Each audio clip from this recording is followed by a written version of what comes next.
Halo, saya Rati Widya Kuntari. Pada kesempatan ini akan menyampaikan tugas studi komparatif pendidikan dasar di berbagai negara. Sebelumnya, perkenalkan, saya merupakan mahasiswa S2 semester 3 di Universitas Terbuka dengan nomor induk mahasiswa 5012722868. Sehari-hari saya mengajar di SD Negeri Cuelo 1 Semanu, Kabupaten Gunung Kidul, Provinsi Daerah Istimewa Yogyakarta.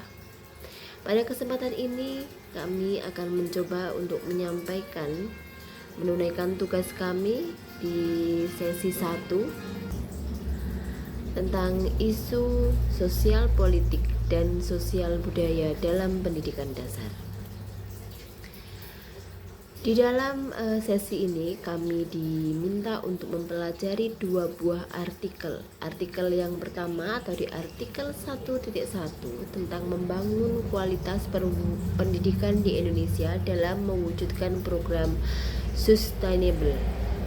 Kemudian artikel yang kedua atau artikel 1.2 yaitu berjudul Analisis Dampak Pembangunan Infrastruktur Pendidikan terhadap Peningkatan Akses dan Kualitas Pendidikan Anak-anak di Wilayah Pedesaan, sebuah kajian kemanusiaan di negara berkembang.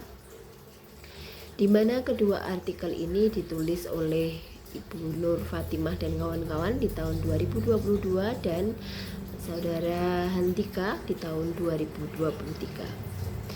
Mengacu pada kedua artikel tersebut, kami diminta untuk mendiskusikan beberapa hal.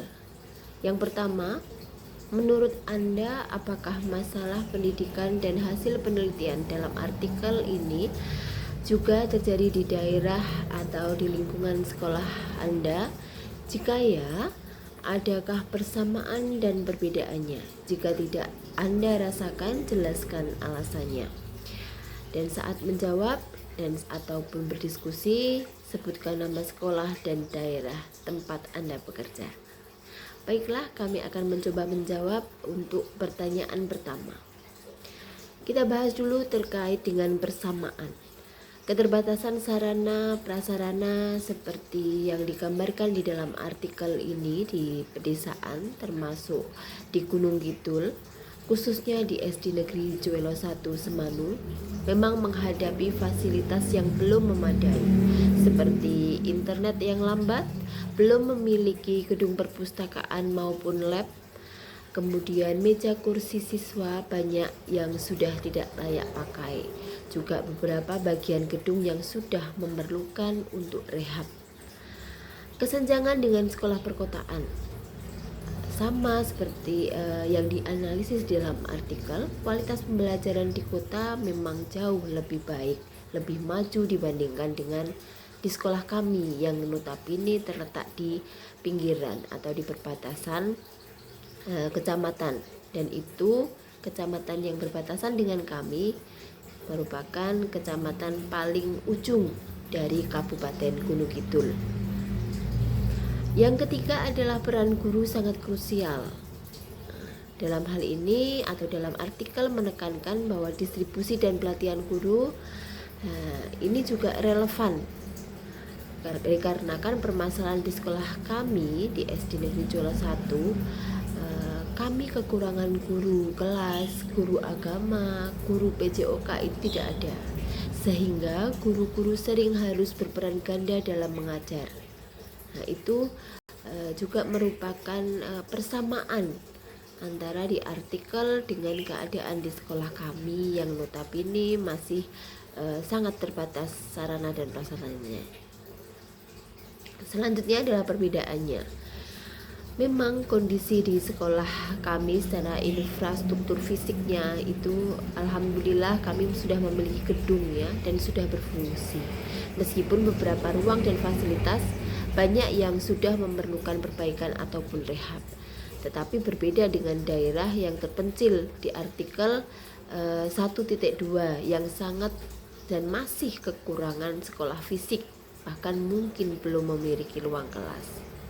Yang kedua adalah aksesibilitas geografis. Walaupun kami itu jauh dari kota, tetapi akses sekolah itu tidak separah di daerah 3T atau yang terluar, terdepan, dan tertinggal. Kami sudah dilewati dengan akses kendaraan, bahkan kendaraan berat pun bisa melewati sekolah kami. Yang ketiga adalah partisipasi masyarakat.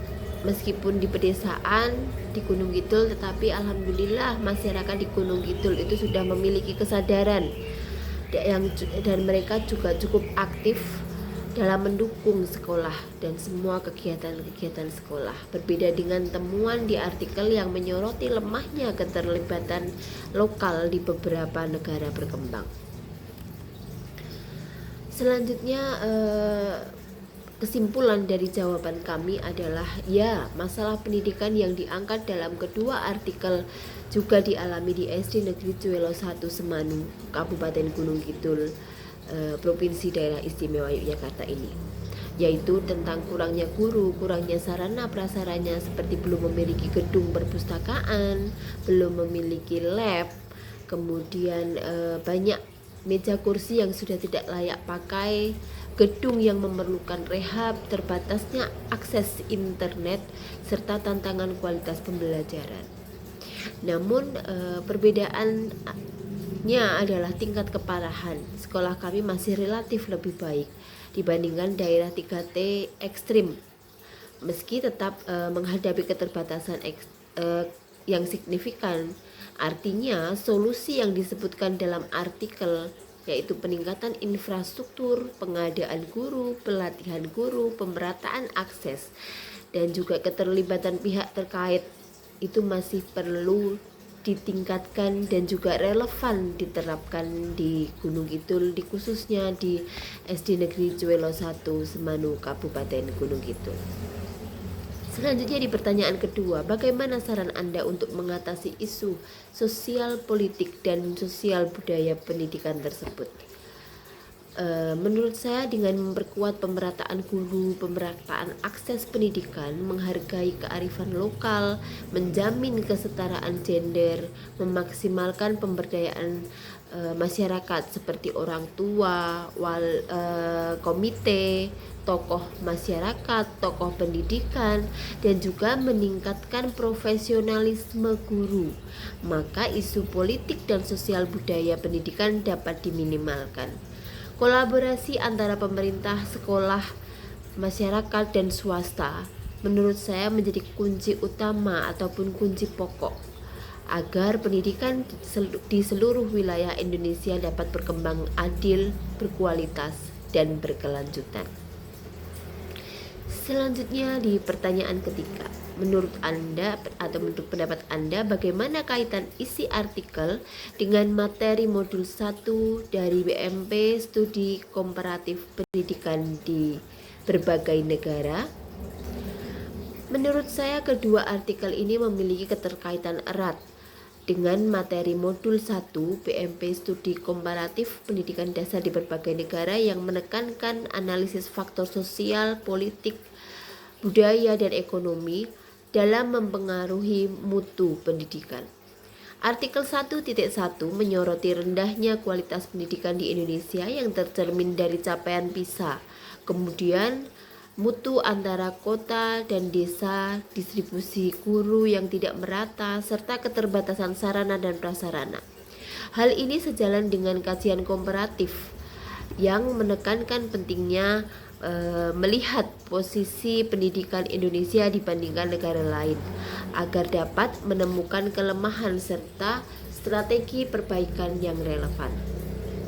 Sementara itu, artikel 1.2 membahas pembangunan infrastruktur pendidikan di wilayah pedesaan negara berkembang dan kaitannya dengan akses kesetaraan gender, hak-hak anak, serta pemberdayaan masyarakat. Materi ini sangat terkait dengan studi komparatif karena banyak negara berkembang menghadapi tantangan yang serupa. Melalui pendekatan perbandingan, kita dapat memahami bagaimana konteks sosial budaya mempengaruhi pendidikan dan bagaimana kebijakan strategis di negara lain bisa dijadikan acuan. Kesimpulannya, modul 1 menyediakan kerangka teoritis untuk menganalisis pendidikan dasar secara komparatif. Sedangkan artikel 1.1 dan 1.2 memberikan contoh konkret permasalahan pendidikan di Indonesia dan negara berkembang. Keduanya saling melengkapi dan memahami kondisi pendidikan dan menemukan praktik baik untuk meningkatkan mutu serta pemerataan pendidikan dasar.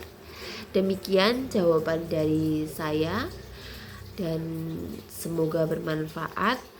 Banyak kurang lebihnya saya mohon maaf. Saya akhiri. Wassalamualaikum warahmatullahi wabarakatuh.